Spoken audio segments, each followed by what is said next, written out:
normal days, but we also have very varied events. So yesterday we had the opening of this photo exhibition on Kondoy, a Korean photographer who followed people in the slum area for 12 years. So it's 8 stories of people, and I invite you to later on take a look downstairs on the first floor.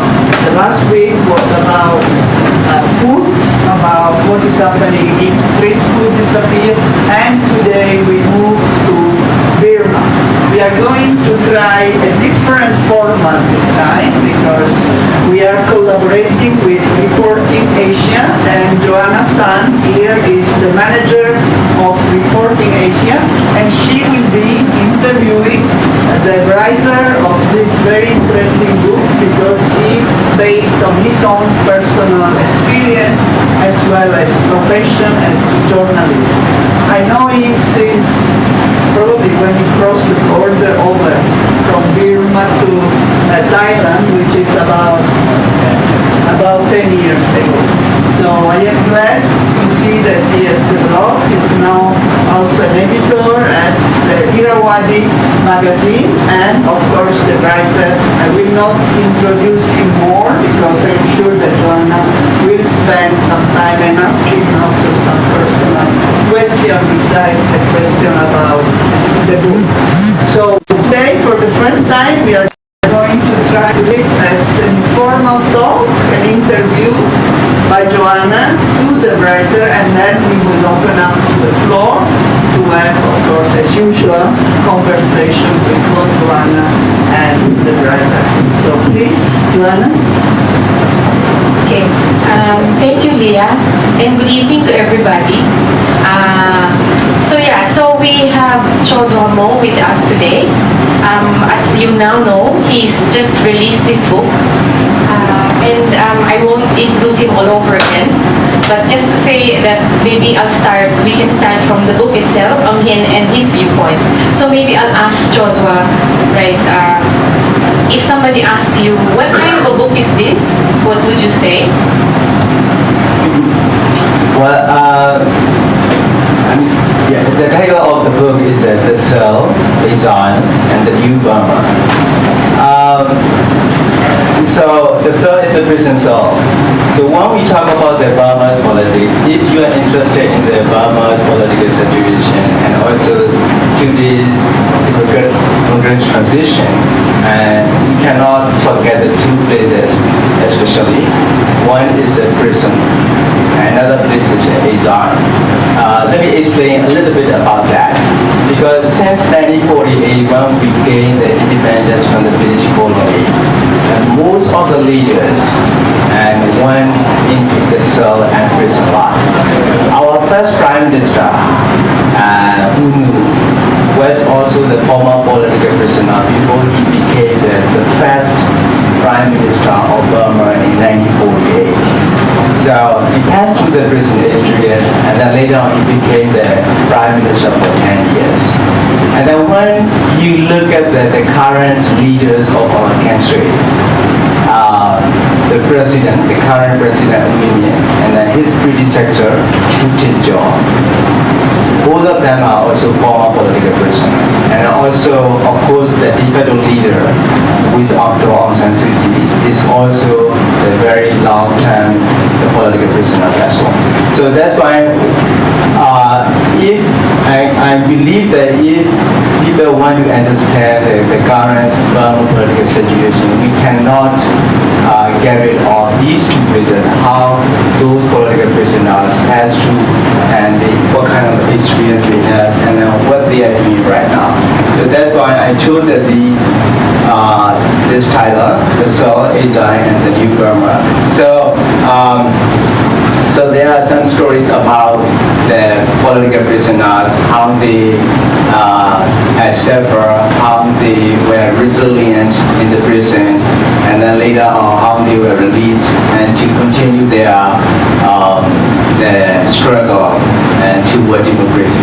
And also many of the people also left the country because of the political persecution inside the country and to Thailand-Burma border and to China-Burma border and to India-Burma border. So since 1948 or 1962, when the military staged a coup, and there were a lot of people who fled the country and they get asylum on their place and to keep struggling for their belief. And then the last part is the new Burma. So we believe that we got the democracy, but we have been facing a lot of unexpected challenges, even under the alleged civilian government. So I think that's why I gave the book that title, The Stories and the New Burma, and then people can learn out of this book for their own country as well. Thank you. Maybe later we can discuss whether there's really a new Burma. But okay, maybe I wanted to ask you how you thought of this particular form. Many people, I saw some descriptions calling it as memoirs, but it's not really memoirs, right? So how did you decide that you would do a collection of articles through which I think he tells his personal story as well as Burma's recent history? That's how I look at it.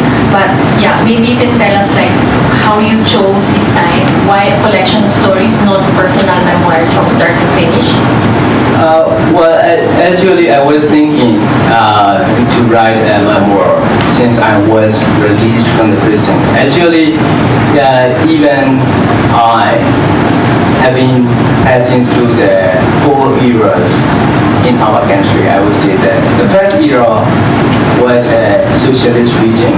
The second era is the military region, and then the third one is the previous government, the semi-civilian government, and under the former general, they say.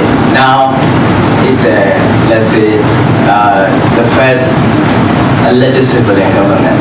So I have been passing through the 4 era in my own country. So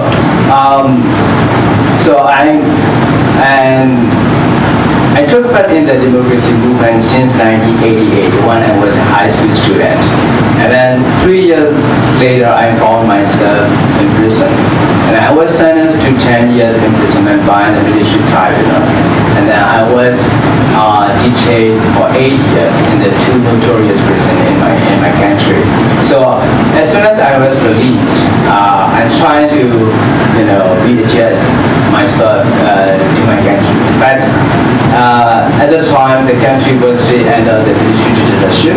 And 1 year later, I couldn't really continue to stay in my home country. That's why I left the country, because I would be arrested again.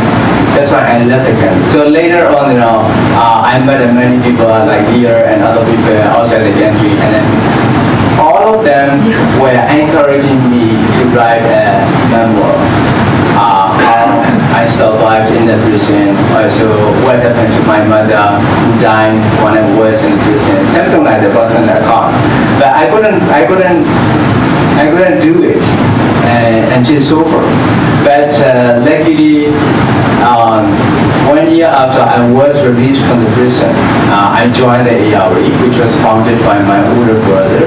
And then I didn't intend to be the journalist, but after I joined it and I started writing the stories, news reporting, and later on analysis, commentaries, I really fell in love with the journalism.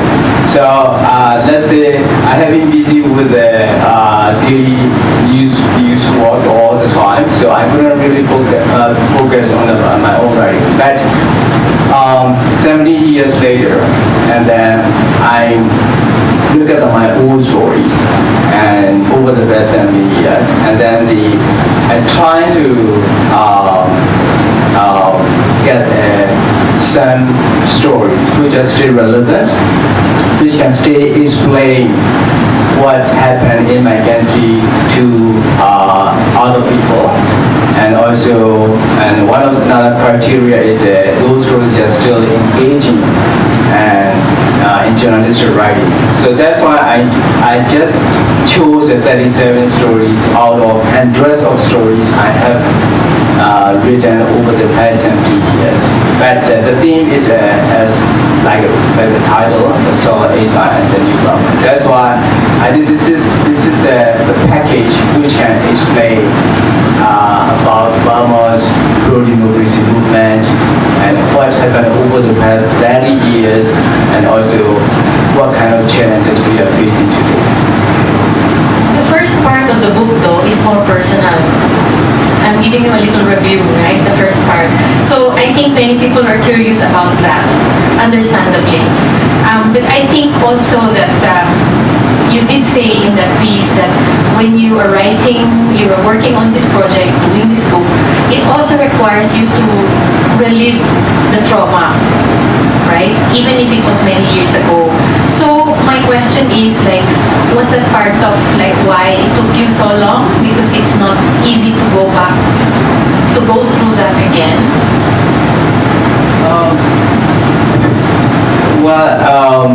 I think I don't really have a trauma, even though I spent 8 years in prison.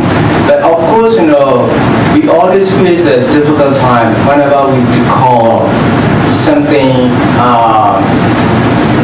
sad or something bad from the past. So one of the examples is my mother,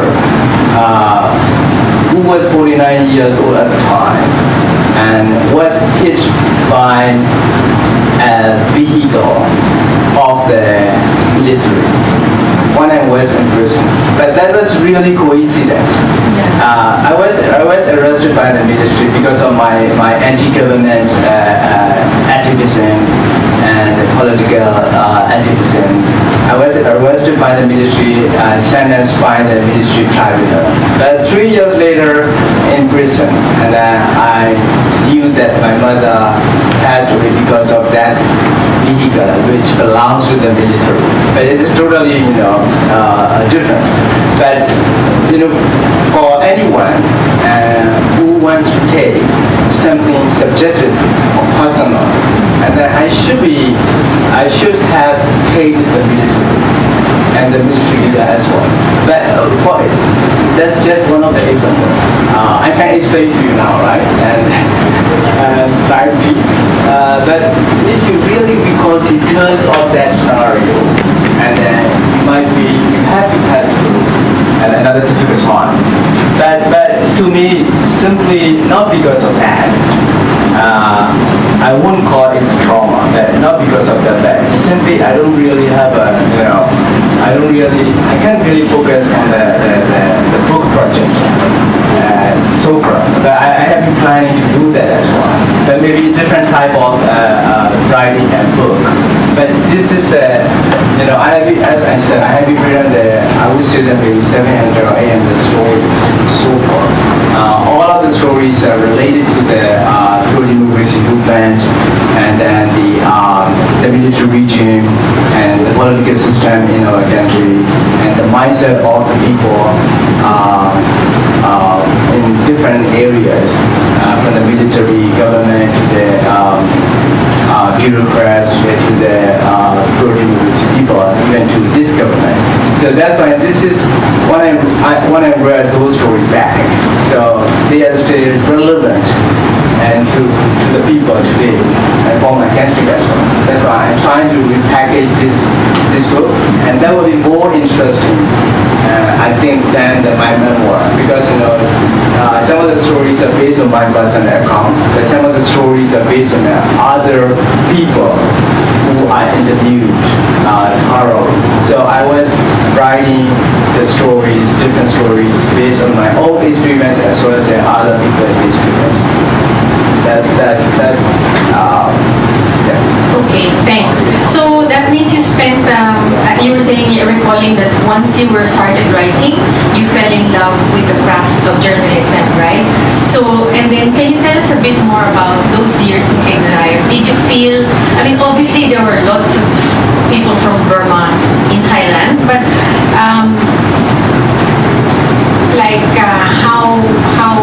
how was it for you to know that you might not be able to go back?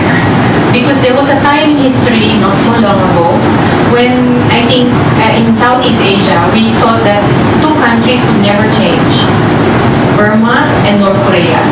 There was a time that it just seemed so unimaginable, right? So, I mean, and for people like Kyaw Zwa, who are of in that country and not knowing whether it is ever going to happen, what was that like? And my second question is, what were your feelings when you went back in 2013? Was it a different country? Did you feel different?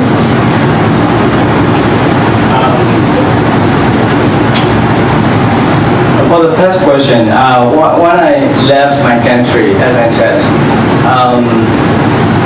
I didn't know when I can go back to my country. Let me explain a little bit about other writers and journalists. And when they left the country, and they changed their names, and most of the journalists and most of the writers, when they left the country, and they never use their real names. For example, even Kyaw Zwa, and that's not his real name. So he's not the only one, but most of the journalists who work for the BBC and Burmese journalists who work for the BBC, who work for the Radio Free Asia and the ARD, Myanmar, most of them are based on media organization. They changed their name because they were quite worried about the families back in their home countries. And then if the military intelligence units and their officer found out this journalist family live here and over there, and then their family will be, and family members will be intimidated by the military intelligence units. That's why they change it intentionally. You cannot say that that's not not ethical. But for me, when I left the country, I decided to keep my own name, my real name. And when I started writing the stories for the ARD, and I still use my name, Kyaw Zwa Moe. I didn't change it. My point is, I spent 8 years in prison, and then all of the units of the military intelligence know me, and they all have a record about me and my family as well. So why do I need to change my name? And then again, after I left my country, I'm not sure whether I can go back or when I can go back to my homeland. And then in that case, if the country has already a change, something tangible, and then at the time I can go back with my real name. That's why I decided when I joined the ARD, when I started writing the stories, I still use my own name. So for your question,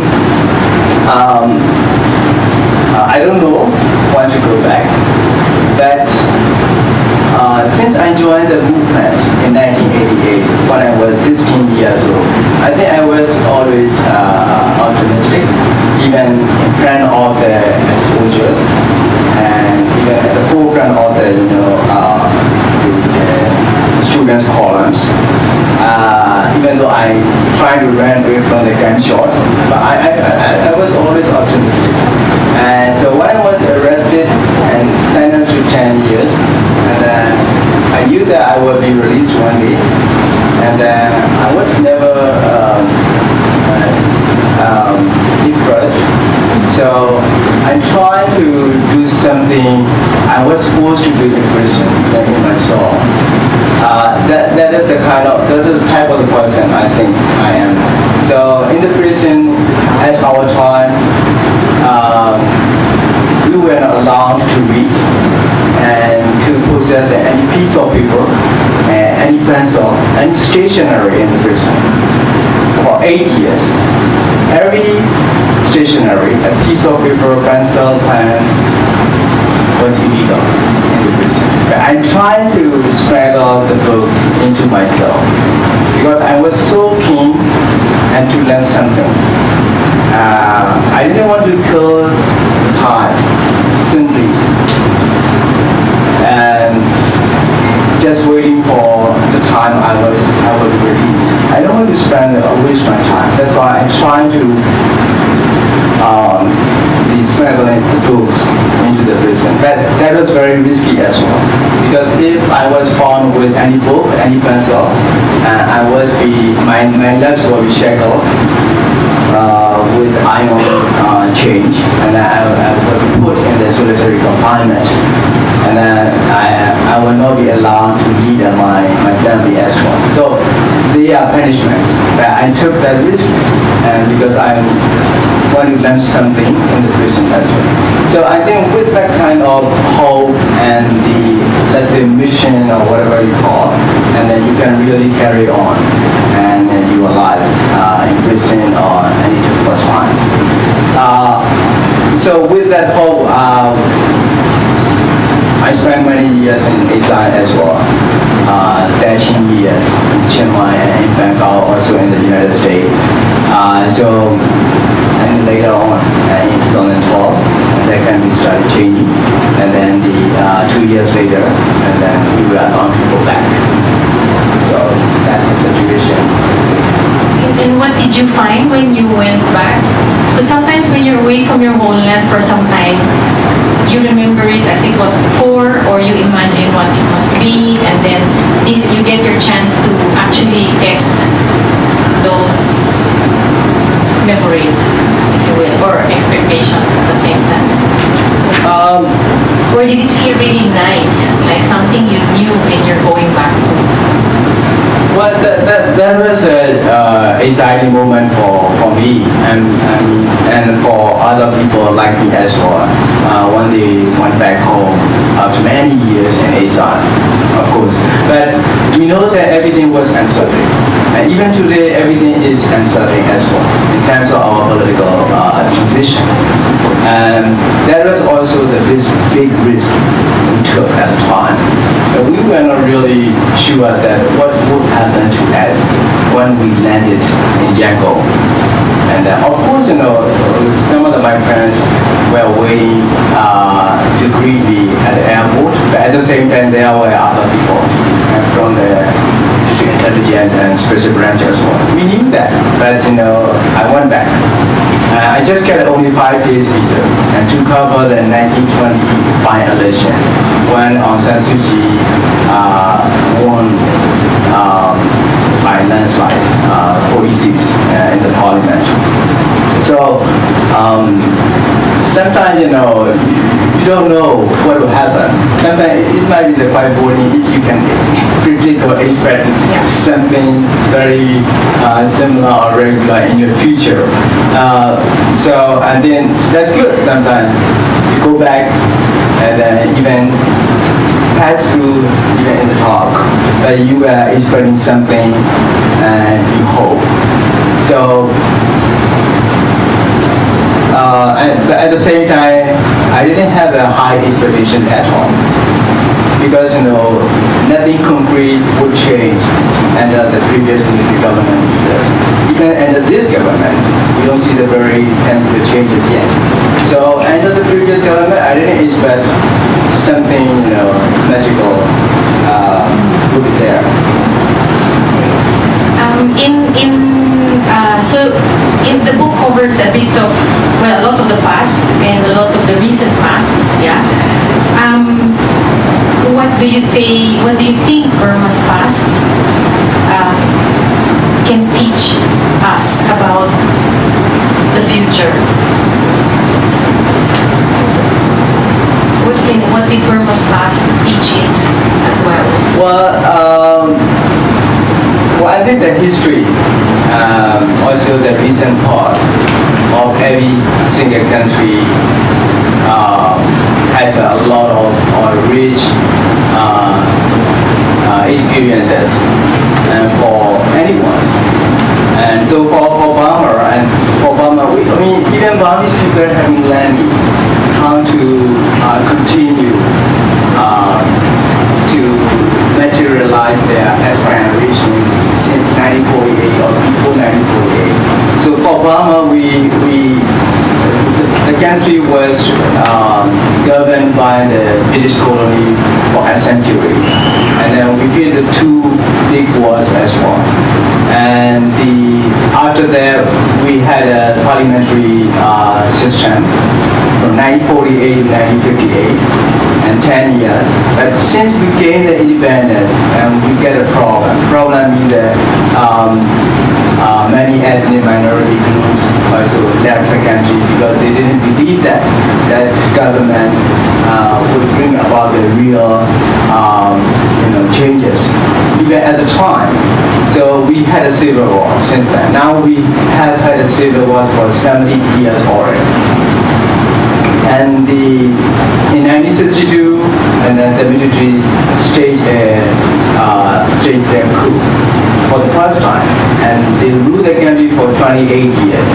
And then in 1988, and then we bounced back, and then we toppled the socialist regime run by the military.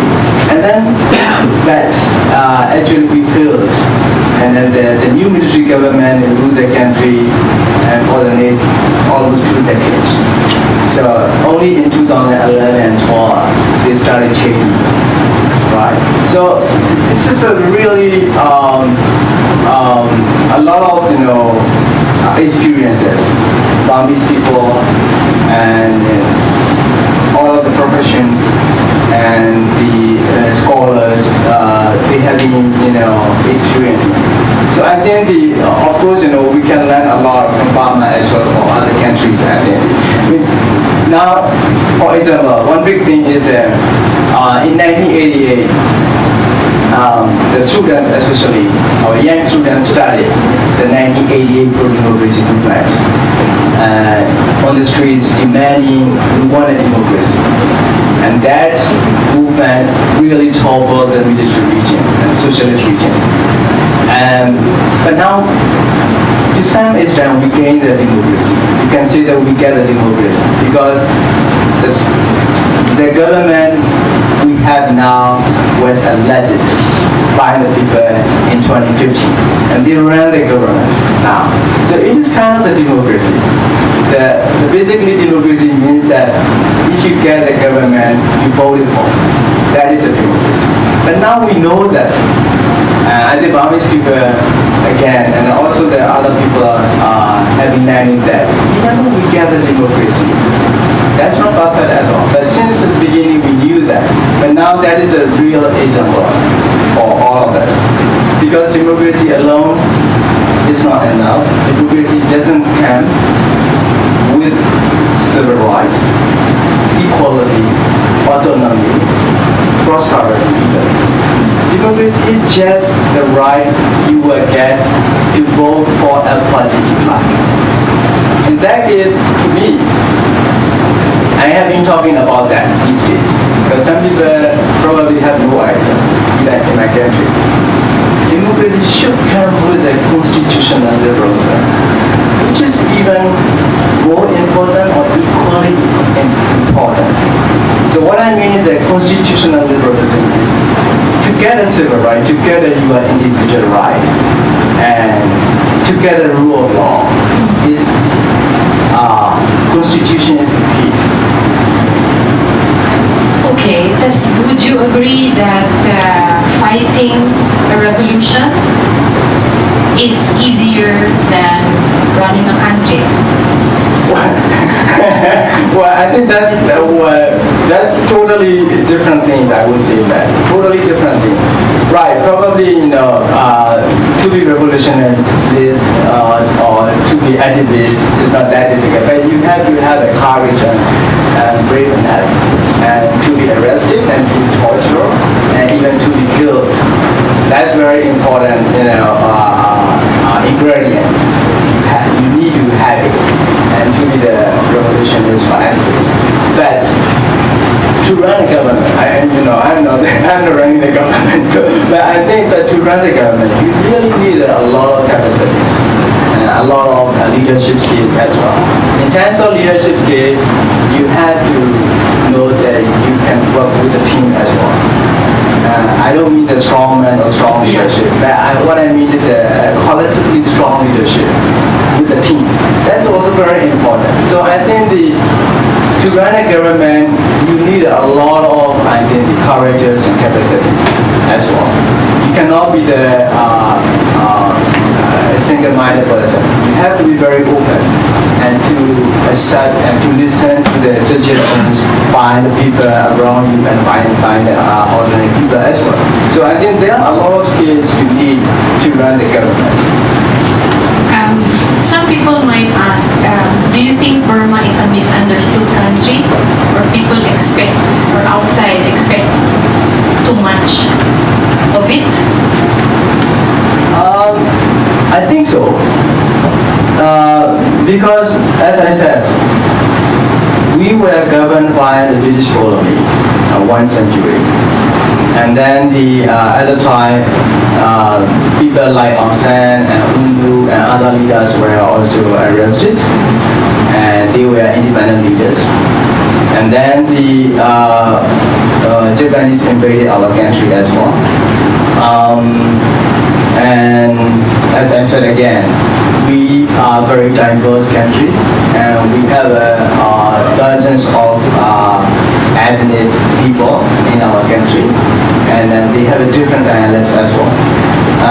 So later on, the military staged a coup, and they ran the country even until now with the constitution. Yeah. And so we have a civil war of 70 years. This is very complex country. So when we talk about the complexity of our country, and when we say that our Burma is very complicated, I would say that the country is complex by layer in our country. Sometimes we Burmese even don't really understand what is going on, to be honest. Still stay close society in terms of the flow of the information. Of course, these days much better than the past, but sometimes we don't really, and also the mindset, the mentality of people. Even the current leaders, they don't really want to, talk to the media a lot, and then some authorities have no idea how much they should talk to the media. Otherwise, their bosses will blame them as well. So it's quite complex. Our situation is, but at the same time, the leadership, I would say that the leadership doesn't really have a vision and how to solve a lot of problems in our country.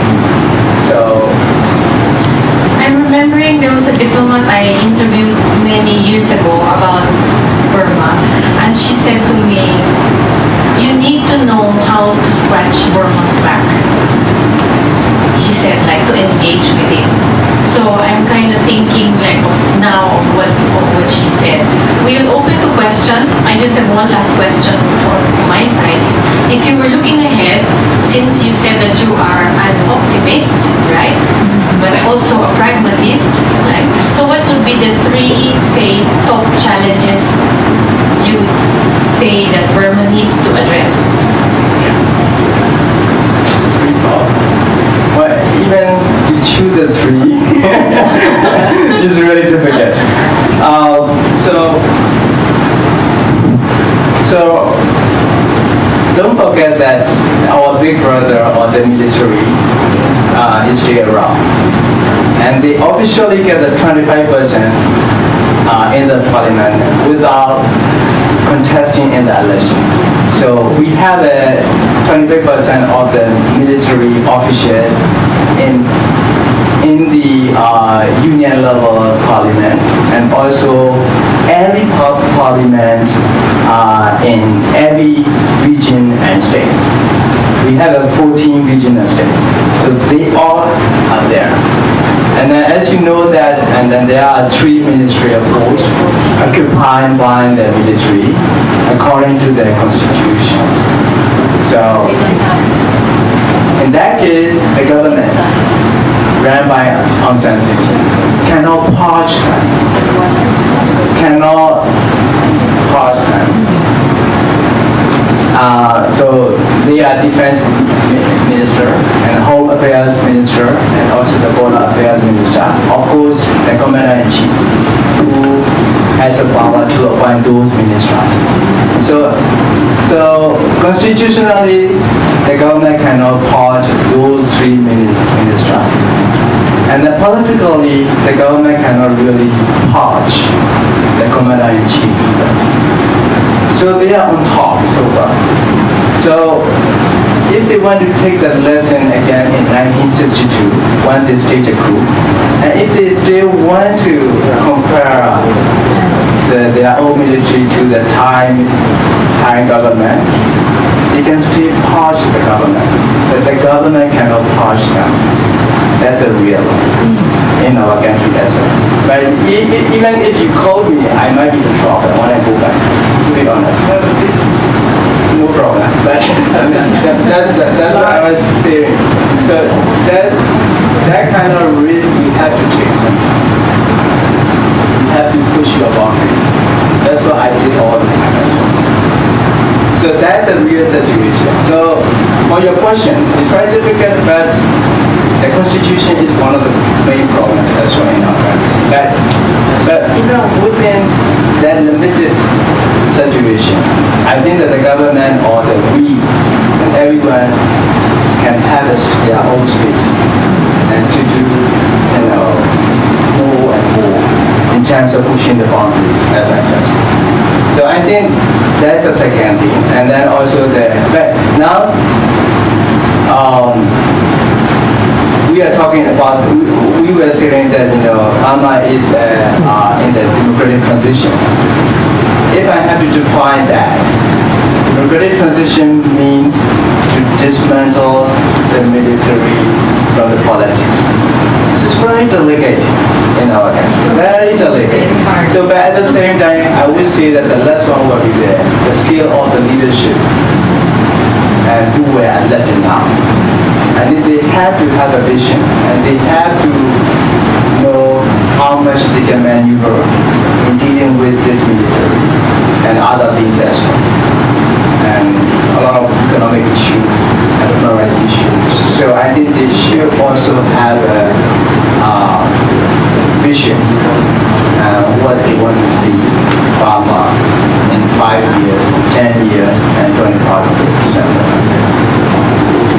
Thank you. Okay, so we are going to take 3 questions. 1, 2, 3. Please keep it short, and so we can do 2 rounds. Yes, introduce yourself. Yeah, my name is Juris Carmichael, and my question to you is that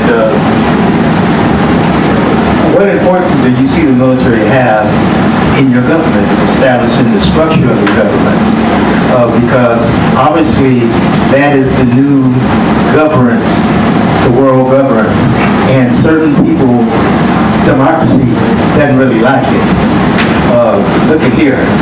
What this does is that it neutralizes the adversity. Because what's the problem with Burma, Cambodia, Thailand, is that it's not a comprehensive government. Nobody is taking the direction of the government to one direction. It's always one fight against the other, one opposition. The word opposition is the key. The democratic is made for opposition. And if you understand the Constitution, where it came from, it's meant to fail. So what happens is that if you can control that 25%, that would neutralize that fight against the right against the left, the right against the left. It's always the right against the left. If you can pull together that cohesiveness, okay, and that's the issue, cohesiveness, a collaborative government, it will work.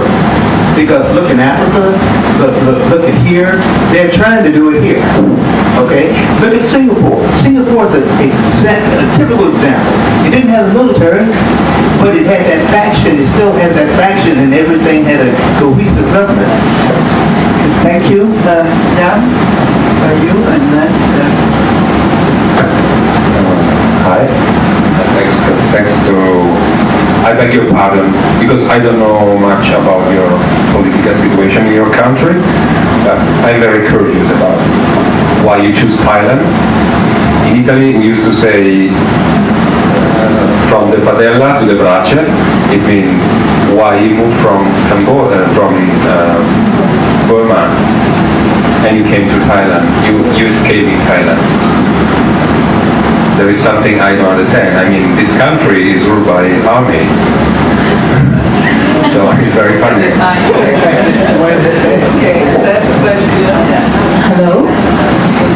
I'm Kalian from Pujo Media, and I have not read the book, but you said the cell, the exiles, and the new Burma. When you said the new Burma, did you refer to the current Burma or the Burma in your dream? If it is the first one, why would you think so?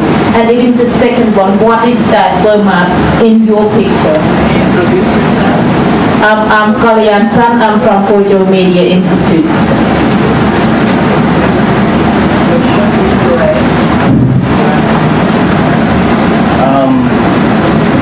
What? And the also for the first question.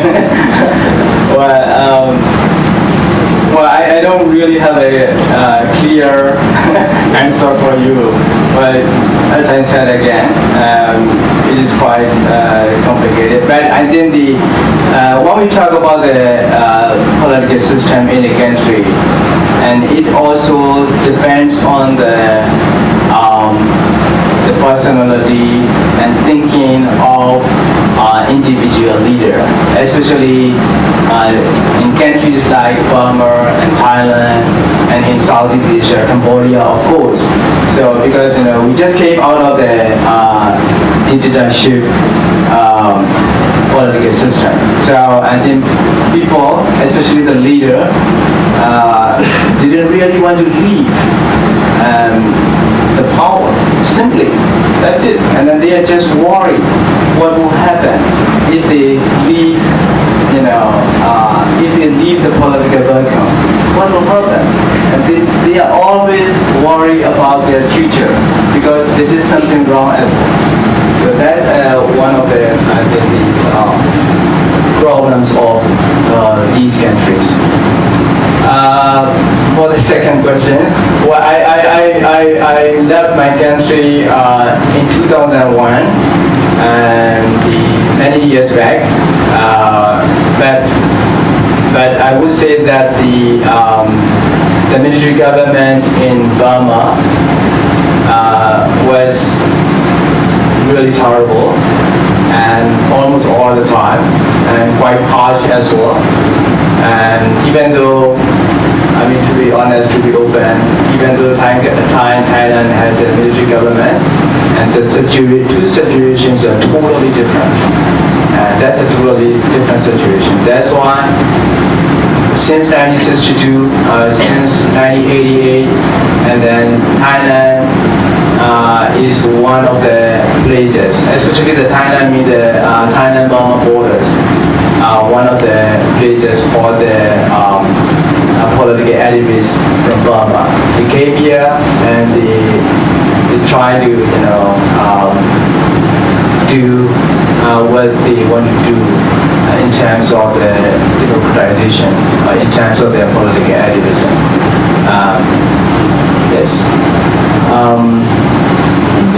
The new Burma, the time I meant is right now, the new Burma.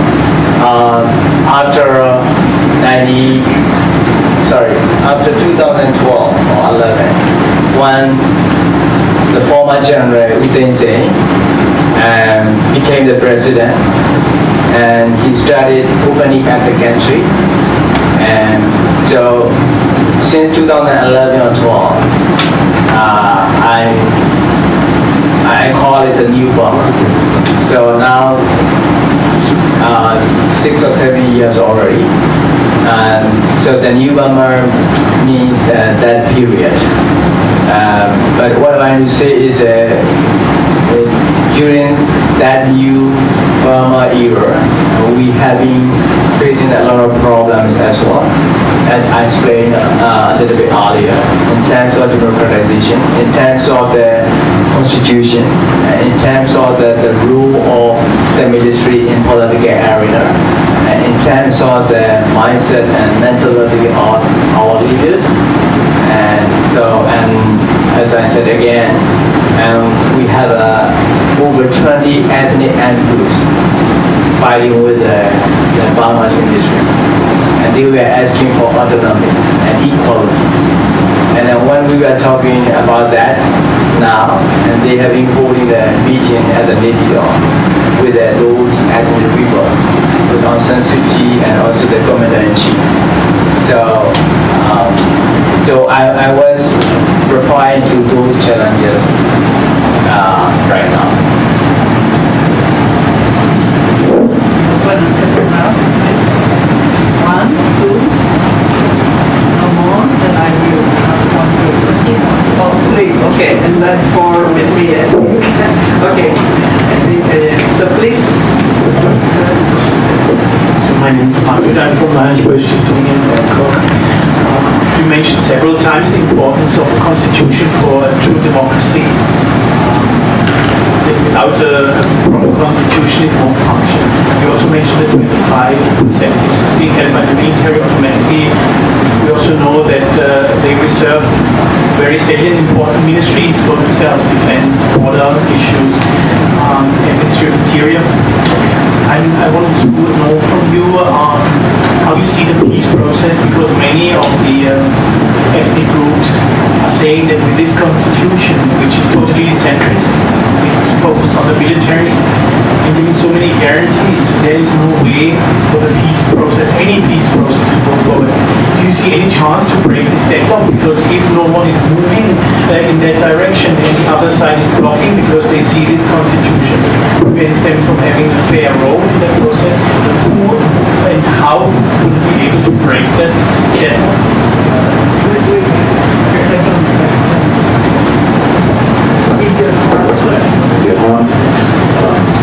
Entrepreneurship Monitor. I visited your country in 1988 and saw 20,000 students in prison. Horrible. My question, which group in your society can create the change? Second, what are the attitudes and aspirations of the entrepreneurs in Burma? What do you assume? You don't know anything about it. So how do you describe the attitudes and aspirations of entrepreneurs in Burma?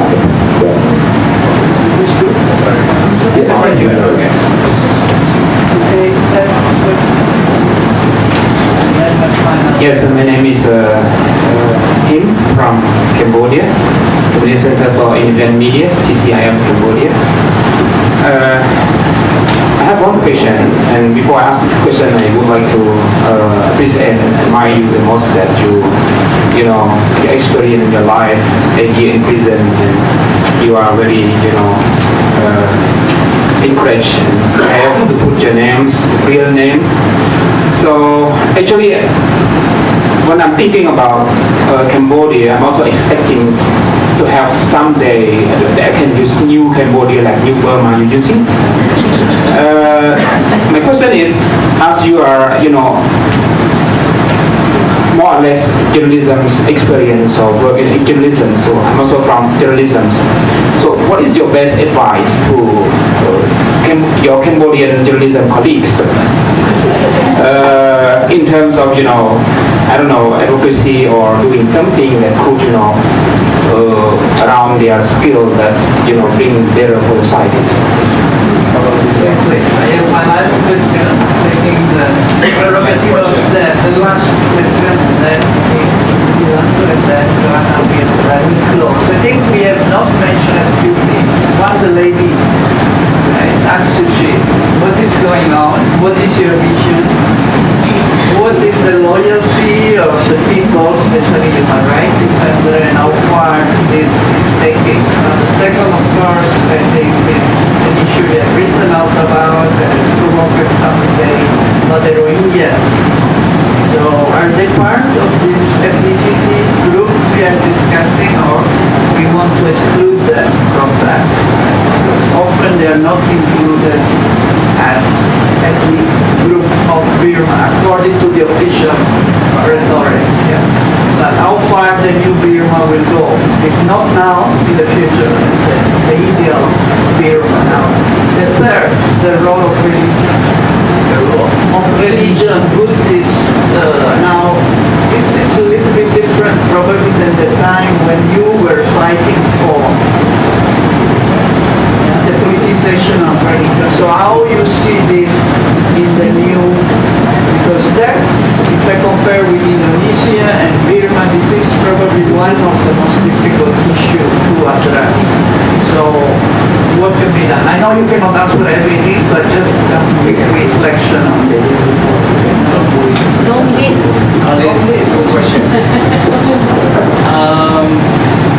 Peace process. We have no answer. We have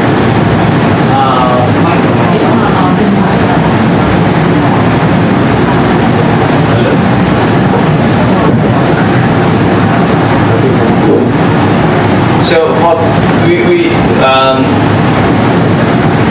we don't really have the official meaning, clear approaches or the answers, technical answer, this and that.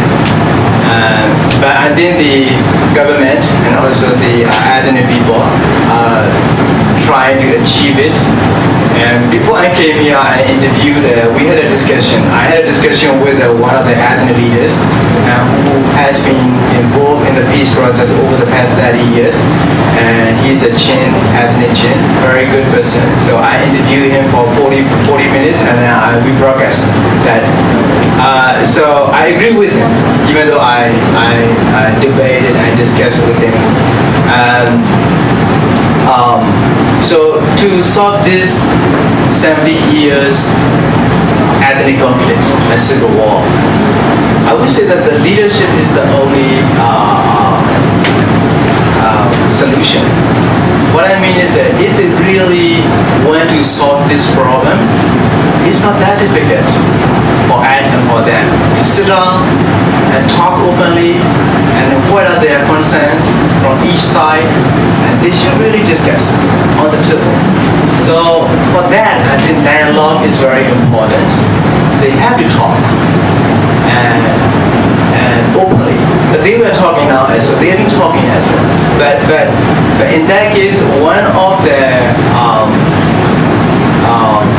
establishments which is resisting is also the military. So they don't really want to, as I said earlier, they don't really want to give the full autonomy and to the ethnic groups. That's the only problem we have been facing now. So in terms of the government's policies, I would say that they are okay. What I mean is that they were accepting the federal democratic system, which means they will grant autonomy and their civil rights and equality and to the ethnic people as well, in terms of policy for that. But on the ground, and sometimes the military and the troops intentionally or unintentionally fighting each other with the ethnic groups. So it is quite murky areas to explain and to talk about. They have their own reason, they have their own excuses, and to say, good, they started fighting, that's why we shoot back, something like that. So it is. So I would say the political world is very important. So for example, in the military, in the powerful military, the commander-in-chief is the key person. If he can accept things proposed by the government or proposed by the ethnic people, I think that might be they can create a common ground. So basically, I think dialogue is very important. They have to openly talk. And look at the South Africa. Just one de Klerk really want to talk with the Mandela, and they sit down and talk. And then it really, could bring about a change, real change. So I think that's the main thing. If somebody who has a power is still resisting, we get a problem.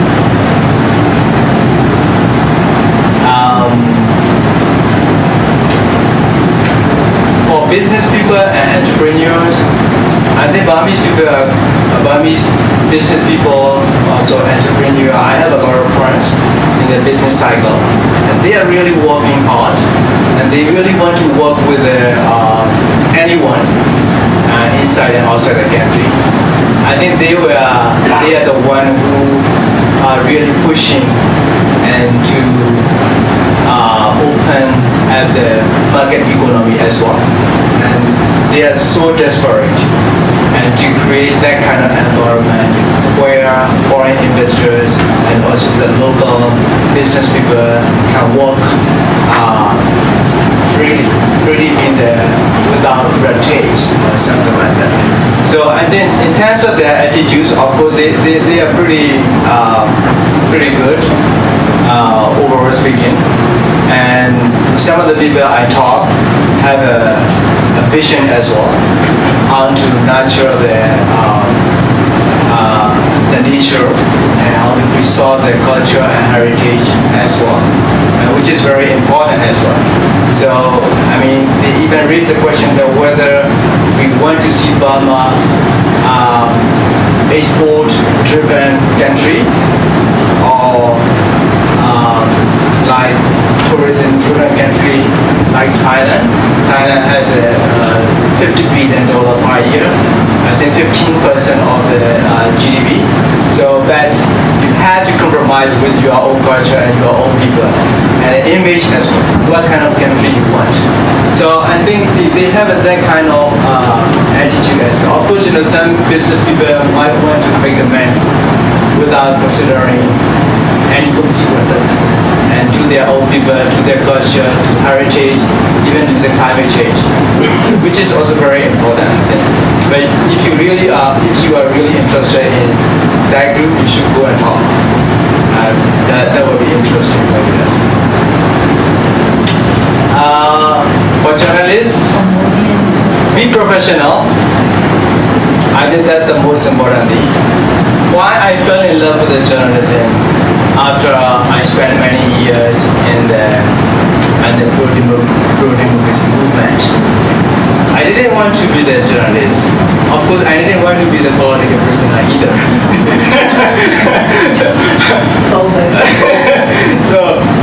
But I just did what I believe should do.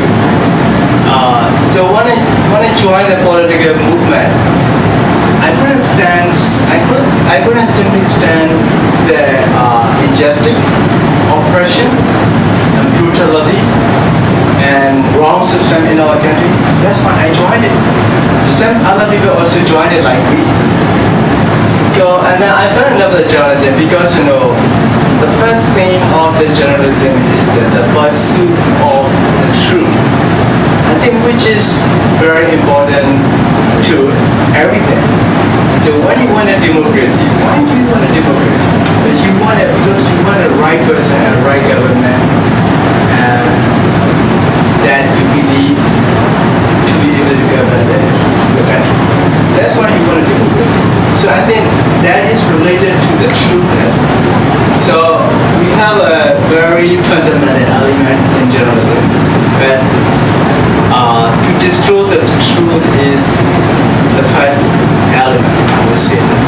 And then I love the second element as well. Our obligation is to serve the people and global citizens. So I think for the journalist, you have to be professional and you have to practice. I always say that journalists are practitioners of this calling. So, but to be professional, you might need a lot of ingredients as well, elements as well. Courage, resilience, critical thinking, and curiosity. A lot of things in there. And then industrious. So I think they are the main things. What else? That's the big one. That's why I asked you. What else? For a private conversation.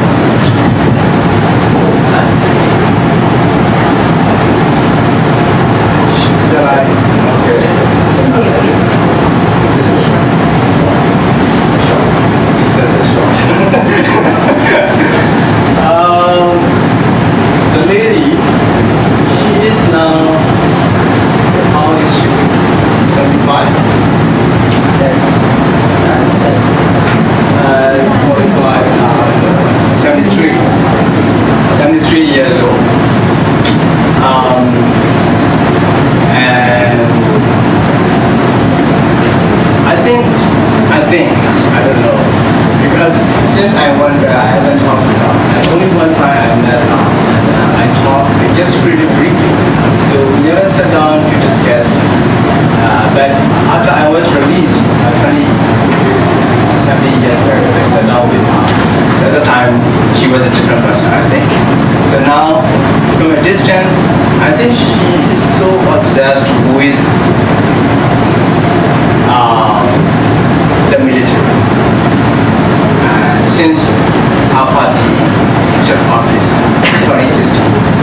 So their first intention was how to amend the constitution. Answer the first one. And then it's a peace process. Because without peace, and she believes that the country cannot move forward. In terms of economy, in terms of education, and almost everything. That's why she is also obsessed with the peace. And to gain the peace, she needs to deal with the military. So I think she's so upset with that, I think. So that's the main thing, to change our country, Burma, in the right direction.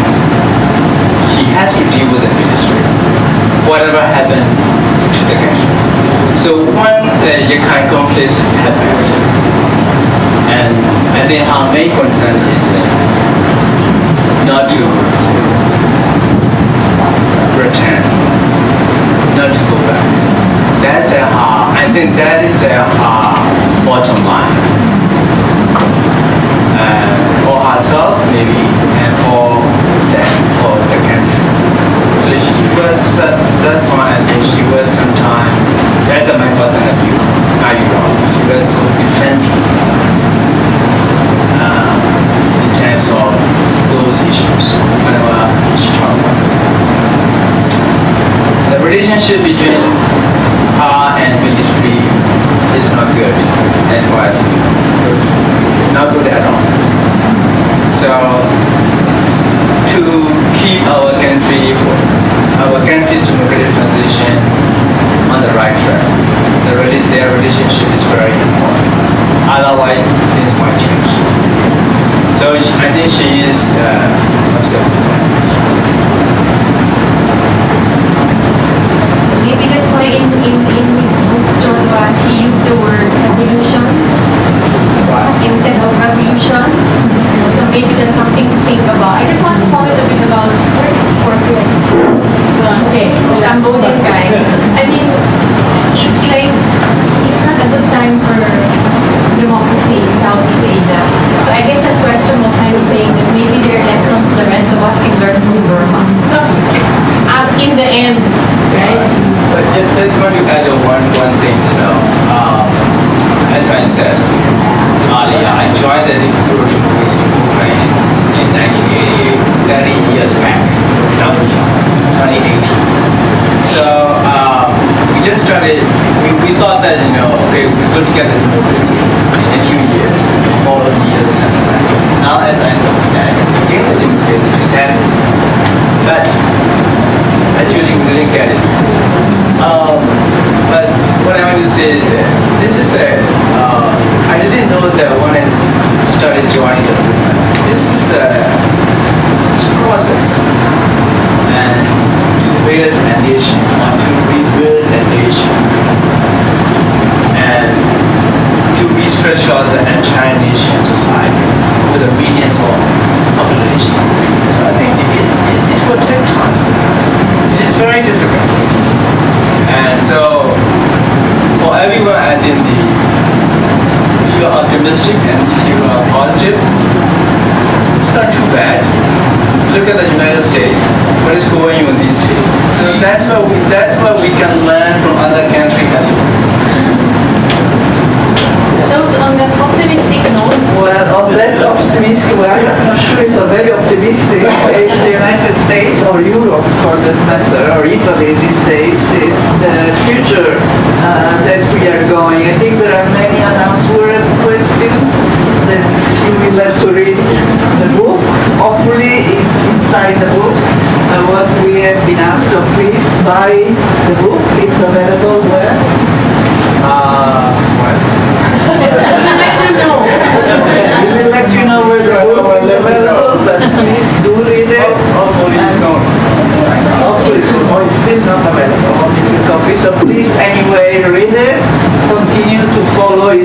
working in the Irrawaddy, and I think he writes many interesting pieces. You may agree or not, but still it's important to read it. Please, on your way out, give a donation